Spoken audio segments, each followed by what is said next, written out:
Assalamualaikum and hello everyone. Me and my group will be presenting on teacher and student-centered method. Here are the group members. We have Natasha Eliana, Anis Shuhada, Alia Sharina, and myself, Putri Sarah. So I will be passing the floor to my group members who will be presenting about teaching technique.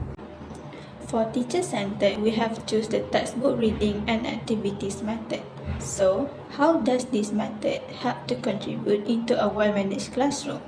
The first one is teachers are more able to control the classroom. It is because usually during this method, students will keep quiet in order to finish their tasks. The second one is strict instructions are given. When strict instructions are given, students will be more likely to stay engaged and be responsible in the class. And the last one is, it helps teachers in planning their lesson. This to ensure that the lesson will cover all the required objective and learning contents.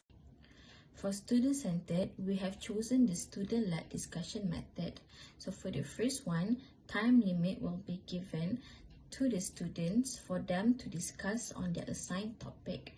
And the second one is easier to observe each student. It is easier for the teacher to observe each student because they will be divided by groups. And lastly, the third one, teachers can do an effective evaluation, which brings the main that the reason why they were able to do that is because they can look at the students directly. How do this method help students? For textbook reading and activities, first, it can promote positive behavior. It can develop self-discipline and time management skills.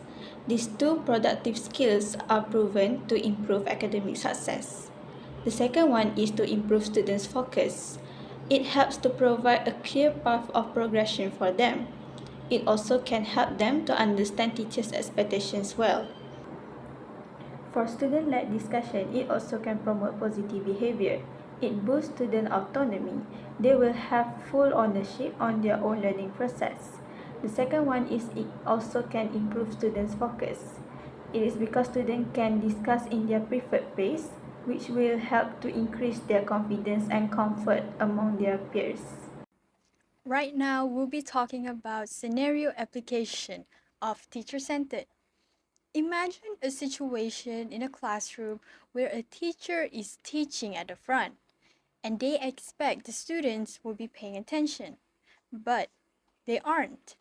Some students will get bored, talking, or even sleepy, and even eating while in class.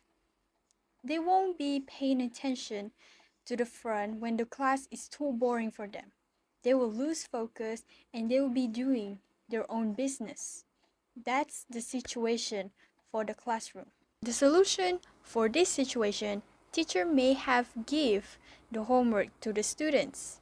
But once they found out the students weren't paying attention in class, teacher will add another task to the students' work as a punishment. And that is for the teacher-centered.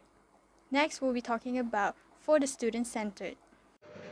Hi guys, I'm Anis and I'm going to present about the scenario application in student-centered.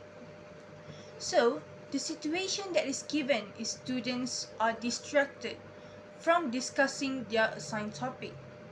For the solution, the teacher must using facial expressions to show teachers' dissatisfaction. Why is that? Because facial expressions are powerful tools for conveying emotions. When a teacher uses facial expressions to show their dissatisfaction, it can create a stronger emotional impact on students, making them more likely to remember and correct their behavior. Overall, facial expressions are valuable tools for teachers to communicate their feelings and manage classroom dynamics effectively and efficiently. That is from me. I will pass it to the next presenter. And lastly, the conclusion. To sum up, Teachers should choose suitable teaching techniques. Apart from help to manage the classroom effectively, it also can promote positive behavior in students. This will benefit them throughout their education journey. That's all from our group. Thank you.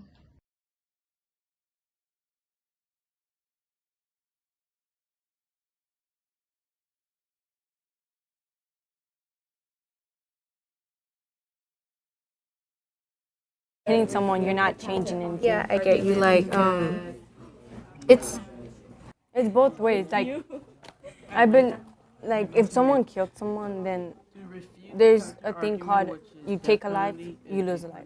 isn't it like eye for eye? So I use heterogeneous grouping with my students, and I do that to make sure that I have a plethora of learning abilities within each group. You are listening and able to recall. Go. So to refute the counter argument, which is the death penalty isn't appropriate for some cases, I believe that it won't solve anything. This would refute the counter argument because it would only bring anger to the family's victims. Like I don't know how to say it, but like it won't solve anything. Like it won't bring back the victim's life. So it's just life in prison would be better. It's important for an English language learner student to be grouped with somebody who is proficient in the language, so that way they're hearing that academic register from a fellow peer. So they're hearing my meticulous modeling throughout instruction, but to hear it also being modeled from one of their peers is really beneficial. Okay, so the first thing in your groups is you are going to be sharing out your research using the 4 L's. So you are looking at your partner, you're leaning towards